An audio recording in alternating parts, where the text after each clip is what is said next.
Hello বন্ধুরা, আমি আজকে তোমাদের সামনে খুব সুন্দর একটা ভিডিও তুলে ধরবো। লাহিড়ী বাবার আশ্রমের নাম কারা কারা শুনেছো বা কারা গেছো আর কারা এখনো পর্যন্ত যাওনি, আর যারা যাওনি তারা ছটপট করে চলে যেও। খুব সুন্দর জায়গা। আমি দেখো গাড়ি নিয়ে ঢুকছি ভেতরের দিকে। গাড়ির থেকে নেমে আমরা লাহিড়ী বাবার আশ্রমের দিকে এগিয়ে যাচ্ছি। তো সাইডে দেখতে পাচ্ছ কত রকম দোকান বসেছে, খাবারের দোকান, কসমেটিক্সের দোকান, নানান রকম ভ্যারাইটিস দোকান আছে। তোমরা যদি কেউ মনে করো যে আমরা মন্দিরে ভোগের প্রসাদ খাবো না, বাইরের থেকে খাবার কিনে খাবো, তাও খেতে পারো। নানান রকম খাবারের দোকান বসেছে, মোটামুটি সব রকম খাবারই পেয়ে যাবে। এখানে পিকনিক স্পট আছে, অনেক কিছু দেখার জায়গা আছে। আমরা আশ্রমের মূল দ্বার কক্ষের সামনে পৌঁছে গেছি। দেখতে পাচ্ছ এটা হলো প্রবেশদ্বার। ঢোকার মুখে এবার পান মুখে ছিল বলে আমাদেরকে বললো পানটা ফেলে আসতে। পান মুখে দিয়ে ঢুকছিলাম, পান মুখে দিয়ে ঢোকা যাবে না ভেতরে, তাই পানটা বাইরে ফেলে দিয়ে আবার মূল দ্বার দিয়ে প্রবেশ করলাম। দেখতে পাচ্ছ ঢোকার পথে এত সুন্দর, মানে এই যে আমরা প্রবেশদ্বার দিয়ে ঢুকছি, দেখো কত সুন্দর। দু সাইডে ফুলের বাগান, নানা রকম মডেল মূর্তি দাঁড়ানো রয়েছে। আমরা দেখো দু সাইডে দুটো হাতি দাঁড়িয়ে আছে, ডান দিকে বাঁ দিকে দুদিকেই। এবার আমরা আস্তে আস্তে ভেতর থেকে প্রবেশ করছি। সারি সারি ফুলের বাগান দেখুন, একদম দুধারেই চন্দ্রমল্লিকা, ডালিয়া, মানে নানান রকম, কি বলবো, আমি সব রকম ফুলের নাম জানিও না। তারপর দুধারে রয়েছে আবার গোলাপের, সারি সারি গোলাপের বাগান, ভ্যারাইটিস গোলাপ ফুল, মানে সাদা বলো, পিঙ্ক বলো, রেড বলো, সব রকম। দেখো দেখতে পাচ্ছ বন্ধুরা ফুলের গোলাপ ফুলের বাগানটা। আমরা আস্তে আস্তে ভেতর দিকে এগিয়ে যাচ্ছি। এত সুন্দর, মানে আমার এত ভালো লাগছিল, অনেকটা মায়াপুরের মতো লাগছিল ভেতরে ঢুকে। মায়াপুরে যেমন ঢোকার সময় অনেক সুন্দর সুন্দর, দেখো আবার এইখানটায় সেখানে ডান দিকে একটা মন্দির রয়েছে, বাঁ দিকে স্ট্যাচুটা করেছে। মডেলটা এত সুন্দর বানিয়েছে, দেখতে পাচ্ছ বন্ধু। অনেকেই ছবি তুলছিল, মা দুর্গাকে নিয়ে যাওয়া হচ্ছে।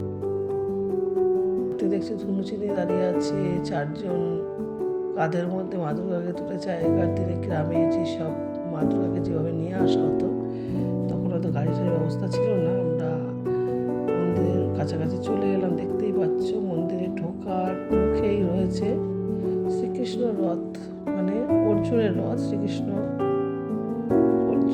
রথ চালাচ্ছে না, অর্জুন সারথিতে বসে আছে। এই দেখো মন্দিরের, আমি ভেতরটা দেখাতে পারবো না যেহেতু মোবাইল বা ক্যামেরা ব্যবহার করা যাবে না। বাইরেটা দিয়ে তোমাদেরকে করে দিলাম, দেখে নাও।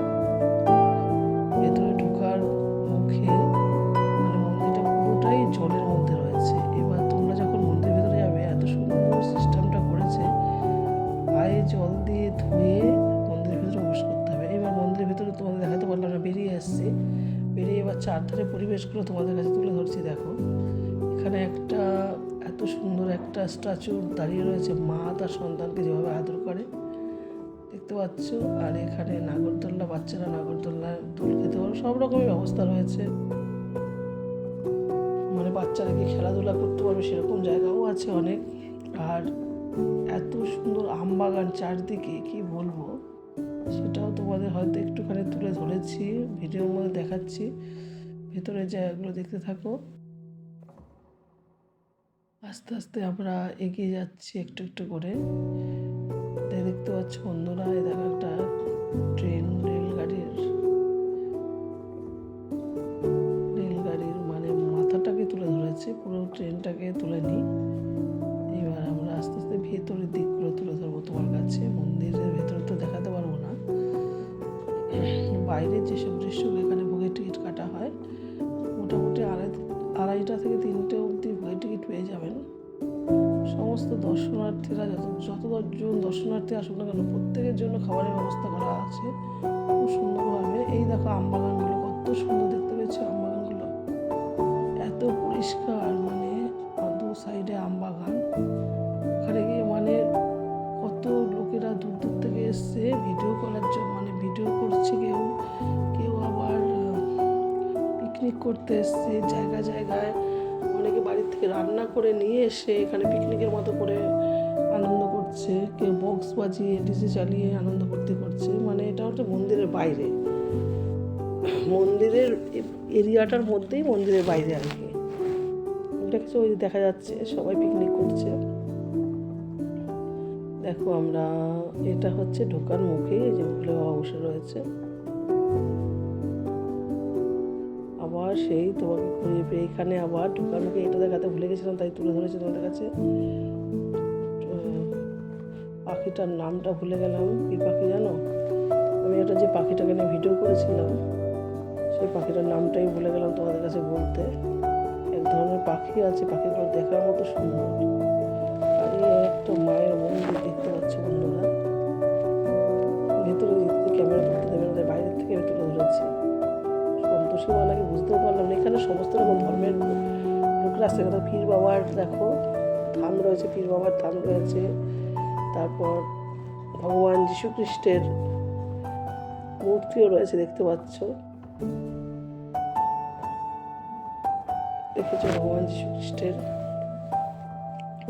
আর আরেকটা ভিডিও তোমাদের সামনে তুলে ধরিনি, ভুলে গেছিলাম তুলতে, যে এখানে 25শে ডিসেম্বর উপলক্ষে এত সুন্দর করে সাজানো হয়েছে ভেতরটাকে। বললাম না, এখানে সমস্ত ধর্মের মানুষরাই যেতে পারেন, কোনো ব্যাপার নেই। হিন্দু, মুসলিম, খ্রিস্টান সমস্ত রকমের মানুষরাই এই লাহিড়ী বাবার আশ্রমে যেতে পারবে। তাদের সমস্ত রকম ব্যবস্থা এখানে করা রয়েছে। আমরা পায়ের থেকে জুতো খুলে ফেলেছিলাম, এখন আমি বেরোবো, তাই খালি পায়ে ঘুরছিলাম মন্দিরের ভেতরে। যেহেতু খালি পায়ে জুতোটাকে আমরা আনতে যাচ্ছি, এই যে জুতো রাখার জায়গাটা মন্দিরের মুখের কাছে, তাই আমরা আস্তে আস্তে করে এগিয়ে যাচ্ছি। সেখানে দুধারের পরিবেশগুলো তাও তুলে ধরলাম। মানে জুতোটা পরে আমরা এখন বেরিয়ে যাব। তাই আমার ভিডিও শেষ হওয়ার মুখে চলে এসছে। তোমাদের যদি মনে হয় আমি হয়তো পুরোপুরিটা ঠিক করে তুলে ধরতে পারিনি, আরও মহাদেবের একটা মন্দির ছিল দেখার মতো, মহাদেবের একটা মূর্তি ছিল, সেটা অন্যান্য ছোট ছোট ভিডিওতে আমি ফটোতে তুলে ধরেছি। তোমরা যদি এখানে আসো, মানে আমার তো খুব ভালো লেগেছে। তোমাদের কেমন লাগলো প্লিজ জানিও। ভিডিওটা দেখার পর তোমাদের কেমন লাগলো আমাকে কমেন্ট বক্সে অবশ্যই জানাবে। তাহলে রাখছি, টাটা বাই। কোনো ভুল ত্রুটি হলে ক্ষমা করে দিও।